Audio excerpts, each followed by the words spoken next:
Hello everyone, मेरा नाम है अमित। आप देख रहे हैं डेली ऑटो लाइफ और आज हम बात कर रहे हैं EV versus hybrid. Hybrid technology आ चुकी है इंडिया में। हमने सिटी देख ली है, होंडा सिटी जो है, और हाई राइडर हम देख चुके हैं, विटारा हम देख चुके हैं मारुति की तरफ से।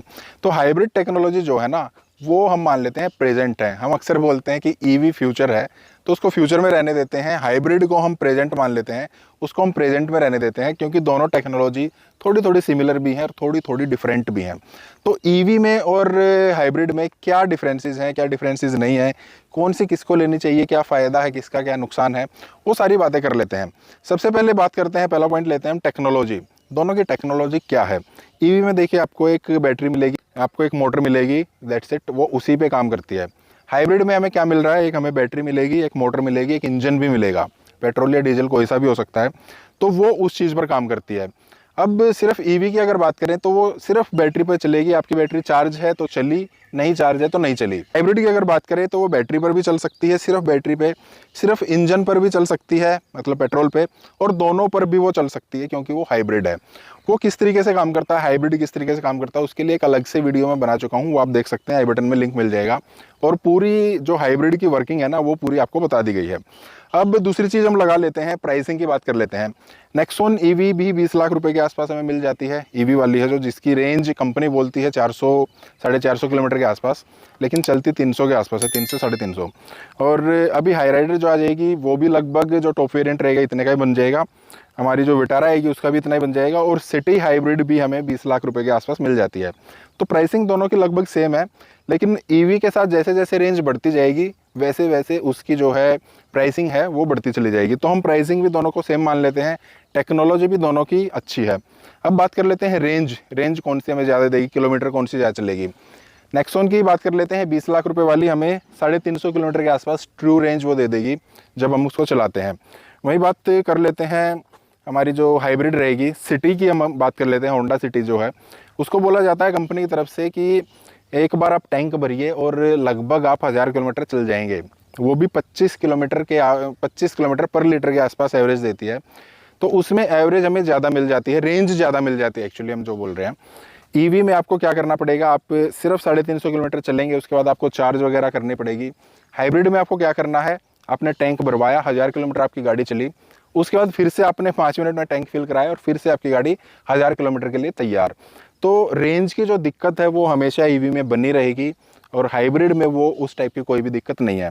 फिर दूसरी बात आ गई चार्जिंग। दोनों की चार्जिंग कैसे होती है, क्योंकि हाइब्रिड में भी हमें बैटरी मिल जाएगी और उसमें ईवी में भी हमें बैटरी मिल जाती है। ईवी को आप घर पे भी चार्ज कर सकते हैं, एक्सटर्नली आपको चार्ज करना पड़ेगा, घर से भी चार्ज कर सकते हैं, फास्ट चार्जर लगे होंगे वहाँ पर भी कर सकते हैं, या मतलब आपको प्लग इन करना पड़ेगा तब आप उसको चार्ज करेंगे। और उसमें थोड़ी बहुत रीजनरेट भी होती है एनर्जी, आप ब्रेकिंग करते हैं या फिर आपकी गाड़ी डीएसएलरेट होती है, उस टाइम पर भी उसमें जो है एनर्जी जनरेट होती है और आपकी बैटरी चार्ज होती है ईवी में। लेकिन हाइब्रिड में आपकी बैटरी आप प्लग इन करके चार्ज कभी नहीं करते हैं, वो बैटरी गाड़ी से ही चार्ज होती है। जब हमारी गाड़ी डीएक्सेलरेट हुई, हमने ब्रेकिंग की, या जब हमारी बैटरी डाउन हो गई, तो हमारा जब इंजन चल रहा है, जब हमारी गाड़ी चल रही है, तो वो इंजन जो है उसको चार्ज करता है। तो चार्जिंग की प्रॉब्लम ईवी में हमें हमेशा ही रहती है। बाई चांस आप कहीं ऐसी जगह पर गए हुए हैं जहाँ पर आपको फास्ट चार्जर नहीं मिलेगा, तो आपको लगभग 7 से 8 घंटे लग जाएंगे गाड़ी को चार्ज करने में, फुल चार्ज करने में। तो आप इंतज़ार में रहिए। और वर्स्ट केस सिनेरियो क्या हो सकता है, बाई चांस जहाँ पर आप चार्ज करने गए हैं और वहाँ पर लाइट ही नहीं है, इलेक्ट्रिसिटी नहीं है, फिर तो आप जो है अटक गए। उस टाइप की कोई भी प्रॉब्लम हाइब्रिड में नहीं है।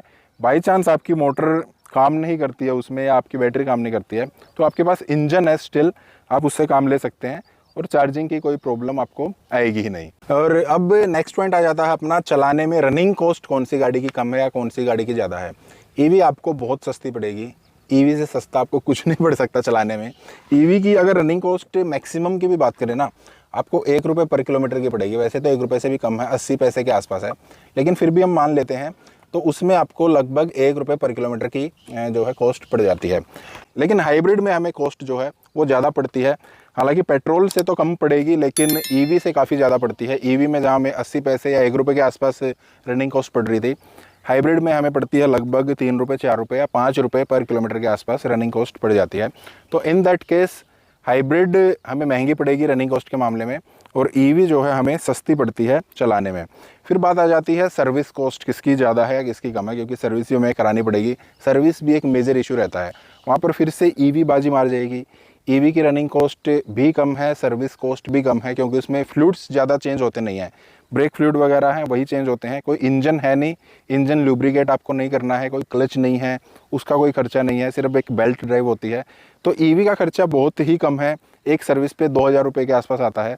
जबकि हाइब्रिड में आपको पेट्रोल से भी ज़्यादा सर्विस चार्ज देने पड़ सकते हैं, क्योंकि इसमें आपकी पेट्रोल का जो इंजन है उसकी भी सर्विस होगी, जो आपकी बैटरी है या जो आपकी मोटर है उसको भी मेंटेनेंस की ज़रूरत रहती है। तो उस वजह से हाइब्रिड की जो कॉस्टिंग है वो हर किसी गाड़ी से ज़्यादा रहेगी सर्विस कॉस्ट, और ईवी की सबसे कम रहने वाली है। फिर एक और मेजर इशू आ जाता है, वो आता है जब हमारी गाड़ियों की जो है वारंटी ख़त्म हो जाती है। हालांकि वारंटी हमें हाइब्रिड में कम मिलेगी, ईवी में ज़्यादा मिलती है। अब स्टैंडर्ड जो हर कोई दे रहा है 8 साल या फिर 1,60,000 किलोमीटर के आसपास। इतनी ज़्यादा वैसे गाड़ी हमें चलानी नहीं होती है, लेकिन स्टिल हम इसको एक मानकर चलते हैं कि इतनी वारंटी जो है हमें ईवी में मिलती है। और हाइब्रिड की अगर बात करें तो उसकी बैटरी पैक और मोटर की तो हमें वारंटी उसमें मिल जाती है, लेकिन इंजन वगैरह की हमें वही कम मिलने वाली है, 1 साल 2 साल 3 साल जितनी भी है। लेकिन इसमें मेजर इशू क्या रहेगा, जब हमें बैटरी चेंज करनी पड़ेगी ना, उस टाइम पर बड़ी प्रॉब्लम हो जाएगी। अभी रिसेंटली नेक्सॉन की बैटरी चेंज हुई थी, एक बंदे की थी, तो वो वारंटी में ही उन्होंने 60,000 किलोमीटर के आसपास चलाई थी। लेकिन जब वारंटी में चेंज हुई, उन्होंने बिल देखा या बिल पूछा, तो उन्होंने बोला ये अगर वारंटी में नहीं होती तो आपकी बैटरी 7 लाख रुपए की चेंज होती।